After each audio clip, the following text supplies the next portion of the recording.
Have you ever wondered why you feel more restless or anxious after spending time looking at a screen? Well, while you're in front of a screen, you may be holding your breath unknowingly. And another word for this is screen apnea, which is a new issue. And psychologists describe it as shallow breathing or breath holding while working or playing in front of a screen.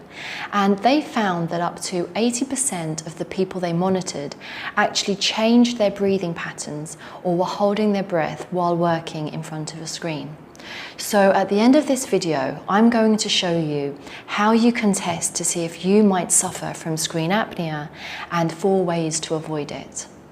So doctors liken this state similar to when you are at a shooting range or if you were an animal stalking something.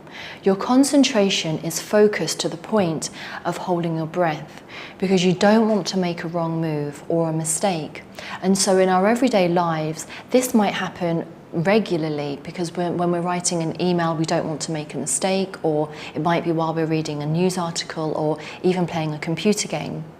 Now, holding our breath isn't a conscious decision that we make, and you probably aren't even aware that it's happening. But the problem with holding your breath while working is that it leads to a severe lack of oxygen in blood circulation. It throws off your body's balance of oxygen, carbon dioxide and nitric oxide, and it signals to your mind that you are in a danger situation. And this puts your body in that fight or flight mode, which shoots up your heart rate and releases cortisol and adrenaline. And this prepares your muscle for a response to this perceived danger, a response that never actually takes place because you're actually just sitting at your desk. So to check how you're breathing, you can do a little assessment right now. So if you take a deep breath in and out and find that your chest is expanding and your shoulders are moving up and down, you're actually a vertical breather. But the problem with this type of breathing is that it expends more energy than we even need to. And studies have shown that vertical breathers are more likely to be those subconscious breath holders that suffer from screen apnea.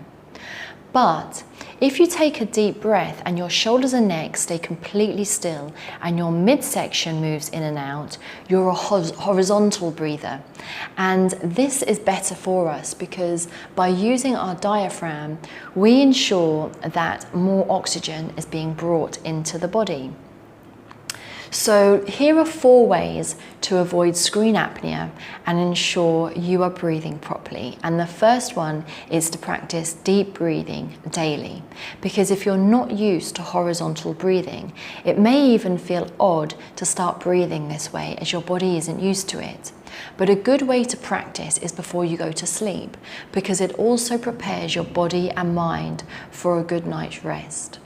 So while lying on your bed, close your eyes and place your hand just below your rib cage, about here, and take a deep breath in to the point that you can feel your hand move out. So breathe in as much as you can, and then when you feel ready, breathe out. And when you breathe out, feel your diaphragm lowering down and your hand lowering down, pushing all the air out of your body, and just push all of that air out. Repeat this exercise 10 times and you will not only feel yourself becoming more relaxed and calm, but you'll also be training your body to breathe correctly via the diaphragm.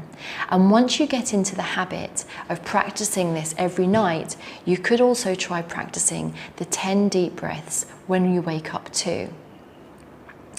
So number 2 is to actually avoid screen apnea by taking regular walking breaks.